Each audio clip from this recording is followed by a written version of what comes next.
Let's just start with a lot of the uncertainty that has been permeating the markets right now. When it comes to your own investment strategy, how has the recent economic disruption affected your approach?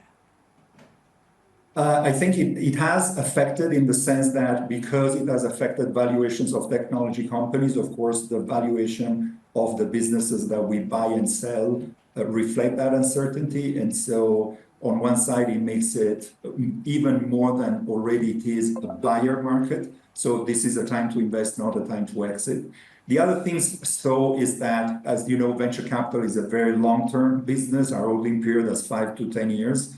So this could be seen in a way as one of the largest, but one more big disruption in the macros that tend to be fairly decoupled from what we do every day. So it would be wrong to ignore it, but it has a short-term impact on the pricing of the investment and the valuation of the investment. But I think long-term, demand for the fundamental investment thesis on Africa technology doesn't change.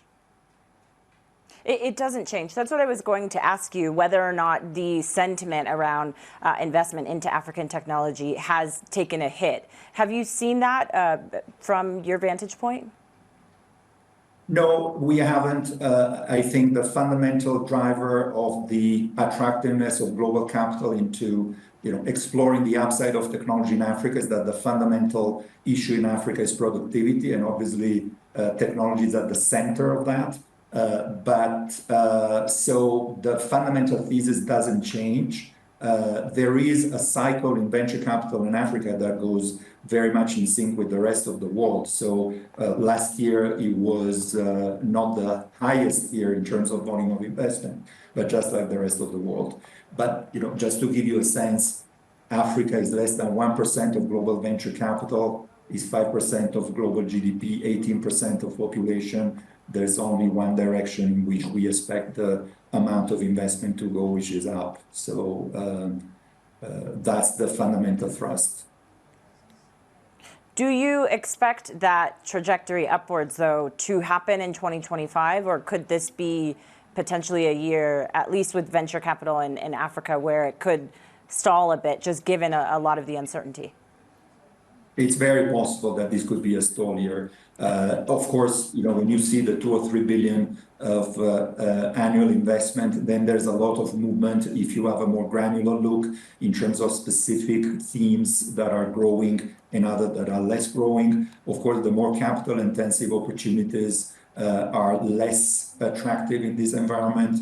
But the high margin, the highly disruptive opportunities, the AI-related, the fintech-related opportunities may actually go up. But the big picture, you're absolutely right. In the big scheme of things, if somebody looked at this from Mars, 2025 may be a flat year. What are the risks then, Maurizio, when you take a look at, many people talk about the risks of investing into, startups more broadly, but in Africa. Do you feel like the risks potentially are more pronounced right now? Look, the nature of the venture capital risk in Africa is a little bit different. The model is absolutely the same. And any attempt of treating Africa differently is a disservice to the continent. But the amount of risk, the nature of the risk is quite different in the sense that we do not actually incur a lot of technology risk. The startups actually work on applying mostly existing technology. Most of the innovation is on the business model side. So entrepreneurs that try to redesign verticals that are broken or to reduce the cost to serve consumers, because of course in Africa consumers do not have a lot of money on the demand side.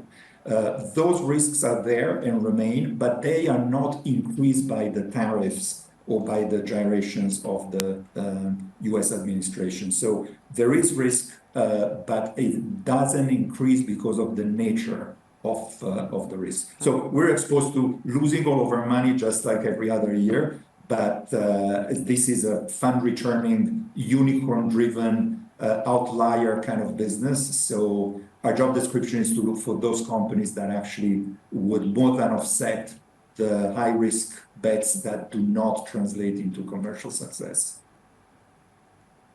How do we start seeing more exits, though, happening, Maurizio, in your opinion? Because the focus a lot of times is on the raising and the initial part of startup building, but the exits are really not always the focal point. How do we get to a point where it is more about the exits and there is more progress on that front?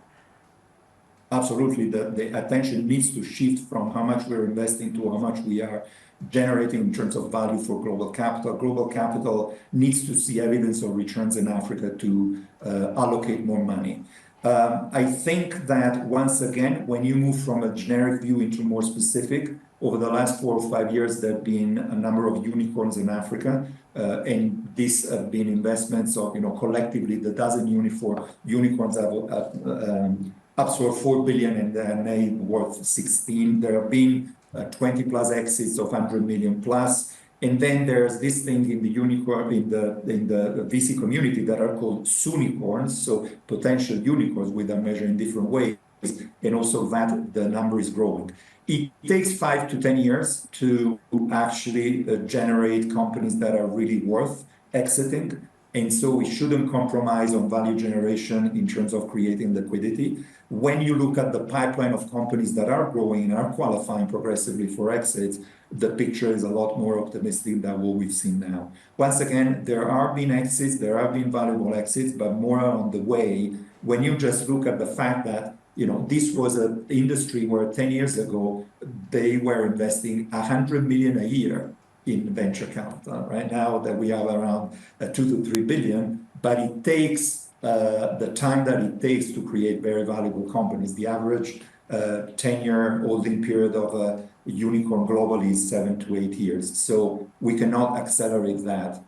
But you're absolutely right that it is our responsibility to show the world that investing in Africa VC is a good idea. And right now we can show mostly great companies that are growing, but great companies and great investments are different concepts. So we need to translate those great companies in liquidity and returns. And that is a priority for the ecosystem, definitely.